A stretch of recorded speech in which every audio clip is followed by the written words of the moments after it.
Thank you so much, Chairman Durbin, Ranking Member Grassley, and members of the committee. Thank you for the opportunity to appear before you today. My name is Alphonso David, and I am the president of the Human Rights Campaign, the nation's largest civil rights organization working to achieve equality for lesbian, gay, bisexual, transgender, and queer people. I am very proud to be here today. It's an honor and a privilege to deliver this testimony on behalf of more than 3 million members and supporters of the Human Rights Campaign nationwide and our movement partners and leaders that are fighting for equality. I appear before you today not only as a legal expert, but also as a Black gay man, a public servant, and a person of faith. When I returned to the United States as a refugee with my family, I saw firsthand how the freedom this nation promised was won with costly contingencies. As a Black teenager in Baltimore, I quickly came to understand that my life was considered less important because of the color of my skin. As a gay man, I came to understand that living my truth would cost me greatly, from acceptance in my own family to opportunities for pursuing my dreams. Too many people in the LGBTQ community live with the real costs of inequality, from denial of basic services to fighting for shared survival. Despite the progress we have made, discrimination, unfortunately, is alive and well in this country, and we need to address it. Despite all of the work that we've done, we know particularly LGBTQ people of color and people who hold multiple marginalized identities face discrimination. More than 1 out of 3 LGBTQ Americans face discrimination in 2020, including 3 out of 5 transgender Americans. Discrimination against our community is not only pervasive, but has devastating consequences. There is an epidemic of violence against the transgender community, particularly Black transgender women, pushed to the margins by racism and transphobia and sexism and homophobia. Black trans women in this nation live daily with the threat of violence, a threat that is heightened by attacks at every level of government. LGBTQ people, especially people of color, are more likely to live in poverty, to experience negative health outcomes, and to lack access to opportunities. This must change, and you have the power to deliver the change that our communities need by making the Equality Act the law of the land. The Equality Act would codify the Supreme Court's decision in Bostock versus Clayton County and guarantee non-discrimination protections for LGBTQ people in many areas of life, including housing, education, credit, and jury service.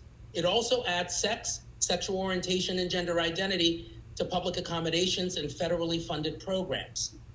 Less noted, but just as critical, are the important protections for race and religion.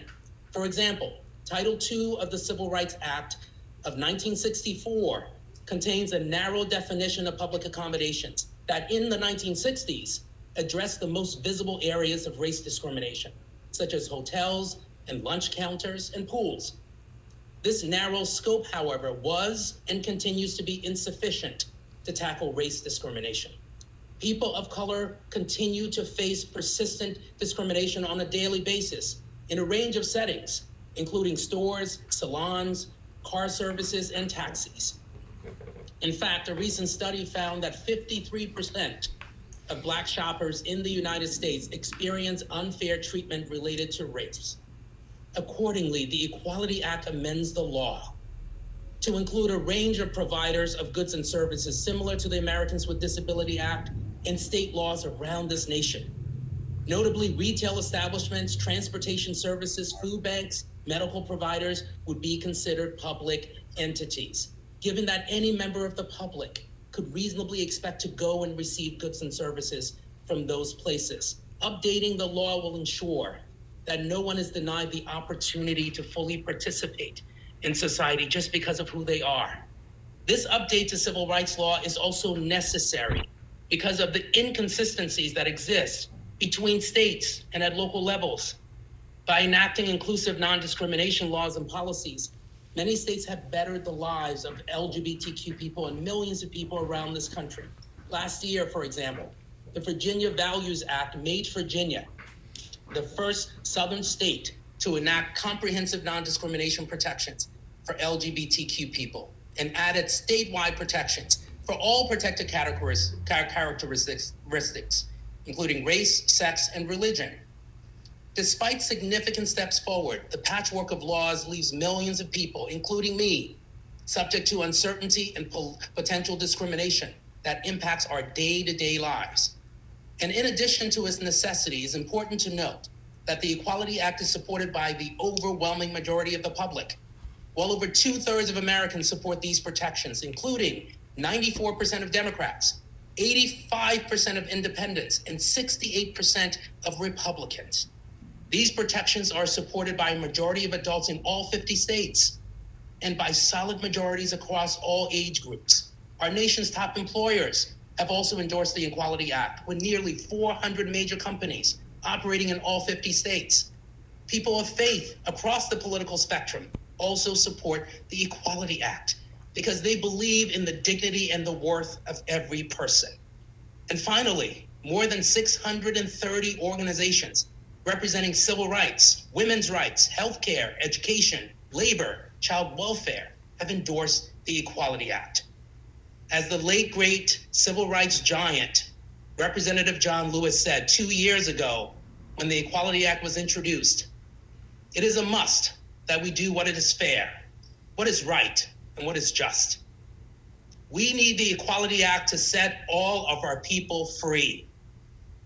LGBTQ people live in every part of this country, in every small town and major city, every community, every native territory.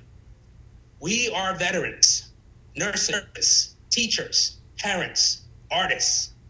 We are your colleagues, and all we are asking for is for the same protections under law that should be guaranteed to every single person in this nation. Thank you. Thanks very much, Mr. David.